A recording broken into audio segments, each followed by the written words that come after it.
WWE had another active week with several notable returns. There was also the build-up to Clash at the Castle, as it became obvious the upcoming months will be as big as possible. Be it the Women's Championship Tournament, multiple injuries, 2 stars becoming more brutal, and another being exiled, there's a lot to talk about. This is Wrestling Hub, and here's what WWE told us through programming in the last week. Before we get into the rest of the video, make sure you subscribe to Wrestling Hub and turn on all notifications to stay up to date with everything in the world of pro wrestling. Also, don't forget to follow us on Instagram at Wrestling Hub Official and follow us on Twitter at Wrestling_Hub.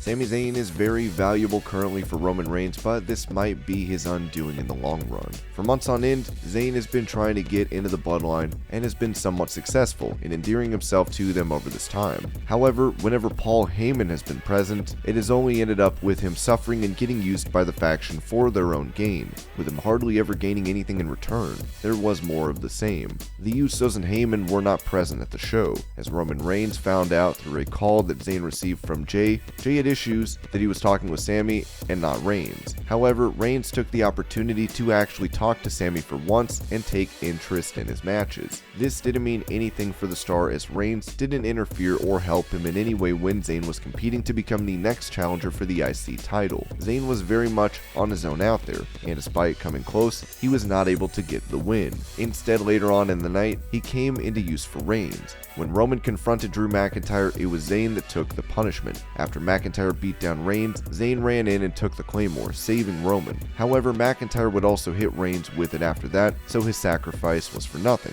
Putting the results of the night aside, it's clear that Sami is being used by the Bloodline, and at some point the faction will turn on him. The current fan theory is that's when Kevin Owens will do a run-in to save him and the best friends will reunite. If that is the case, fans may have to wait. It should be noted that the reason the Usos were not present in Canada was probably because of Jimmy Uso's outstanding DUI issues, according to a report by Ringside News.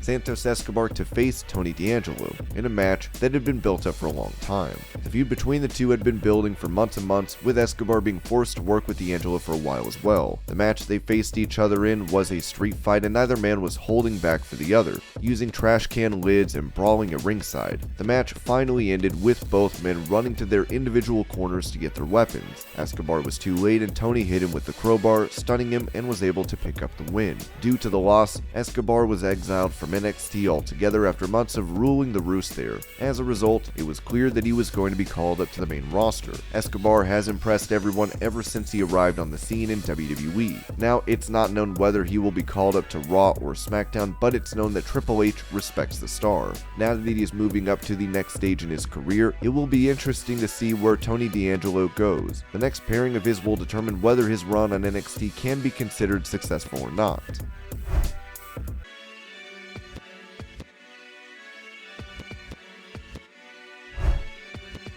Toxic Attraction made their main roster debut and got their storyline scrapped, making it a rather active week for them. Thanks to Nikita Lyons and her tag partner being ruled out due to injury, they needed a replacement in the women's tag team tournament, and that's where Gigi Dolan and JC Jane stepped in. They were able to assert their dominance on Natalya and Sonya Deville, making it easy for them to step up to the main roster. After weeks and weeks of ruling the roost in NXT, fans knew that it was only a matter of time before Toxic Attraction arrived on the main roster. They defeated Natalya and Deville using their teamwork to outdo everything that their opposition did. However, that was not all. On Raw, they found themselves ruled out of the tournament where they had to step in on short notice in the first place. Thanks to an injury to Dolan, they were no longer a part of it, with WWE announcing they would be replaced. The company is now hosting a last chance match between 4 different teams to determine who the next ones get a chance to fill for the tournament.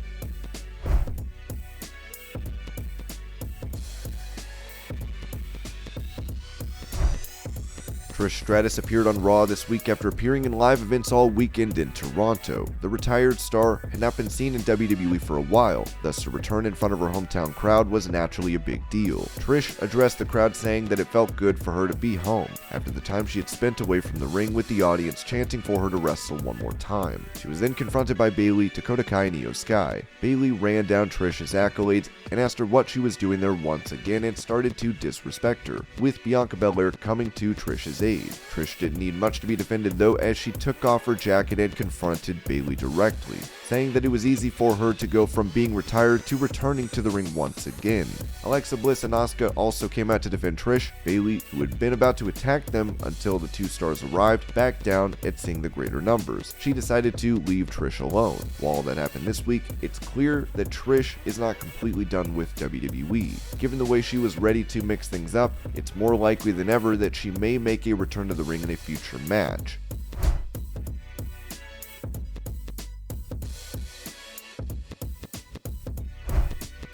Kevin Owens is not going to be kept down. While fans are waiting for Sami Zayn and Kevin Owens to reunite, something that may actually happen down the line, Owens is finding his own mojo back in a big way. The superstar brought back his old gear and was ready for a fight. Gone was the star, irritated with everything and everyone, and instead he was focusing on one thing and one thing only, being a prize fighter. This week, Alpha Academy were the ones unfortunate enough to fall in his path, as he absolutely destroyed Chad Gable. Gable put up a good fight, but it was nowhere near enough for the rejuvenated Owens. Not only did he pick up the win, but after the bout, when he was attacked by Otis, he destroyed the star as well. In fact, he was about to put Gable on the shelf with a powerbomb against the ring apron, but Otis saved his teammate. Meanwhile, talking about his future, even WWE veteran Dutch Mantel felt that the team up between Zayn and Owens was inevitable. It's time to shoot the angle. Let's pull the trigger. Let's go. The Usos beat the crap out of Sami Zayn and nobody's gonna help him because nobody likes him. And all of a sudden, when Kevin Owens shows up, people will pop.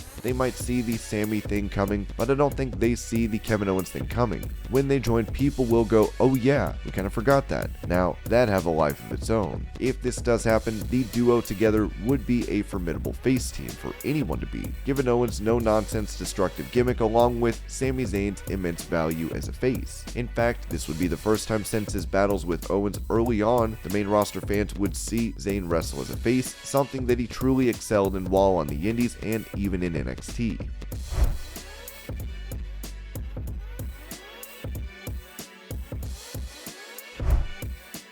Kevin Owens was not the only star who showed a different side. Ronda Rousey came out and threw the amount she had been fined in a bag down to say that her fine had been paid before leaving. The star didn't have the chance to do much as she came out to SmackDown, hoping that now that the fine had been paid, she was free to move on to other things. She said that she had paid her fine and that she was not leaving until she was reinstated. Unfortunately, others were not as open to let her stay. Pierce was not too happy with her and the guards tried to grab her. However, they just ended up being thrown across the ring. The police came in next, handcuffing Rousey and walking off with her before removing her from the arena, with the last shot being that she was taken away in a police car. For fans familiar with her previous run, this is the version of the WWE star that fans liked. The brutal nature of her attack and the fact that she was arrested by police once again was a throwback to the same character she had displayed back in the day, coming to the forefront once again. Going from her babyface gimmick to this can only help her in the long run. Previously, Mantel criticized her booking as a face and predicted that she was her best as a heel. You know, Ronda, she didn't come up with that. She has a personality like a wet mop. I'm confused. When she comes to the ring, she is smiling, and then she gets in the ring and tries to be serious. I don't know why they just don't let her. She is the baddest woman on the planet. Why don't you do that character all the way to the ring?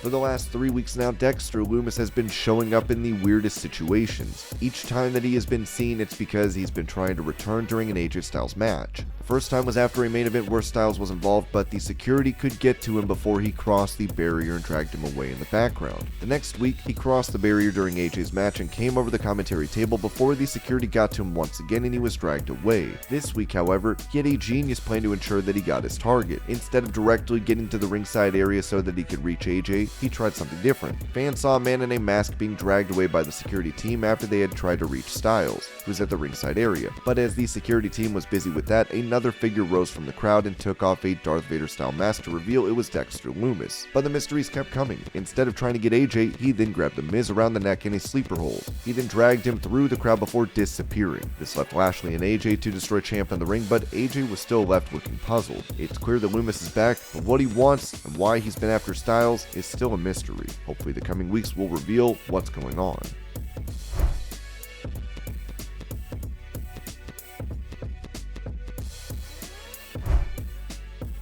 Johnny Gargano's return was the biggest news story coming out of this week's Raw. If fans were still doubting who's in charge and if Vince McMahon was still pulling the strings, it's clear that he's done. If there was one thing that McMahon never wanted, it was giving the spotlight to smaller stars, and it even released Gargano when he was in power. A month into his reign, Triple H is in charge, and he has changed the face of WWE altogether. Gargano not only returned, he got one of the biggest receptions of any star in the company, and then got to confront Vince McMahon's pet project Theory. He then took out Theory with a super kick after Theory seemed to want him to go around carrying his bags and displaying his typical level of arrogance. It seems that going forward the two might have a feud. Then again, given how Theory has been involved with and angered just about every star, this might be nothing more than a one-time segment. And this is what WWE told us. I hope you're all having a great day. Thank you so much for watching, and I'll see you later.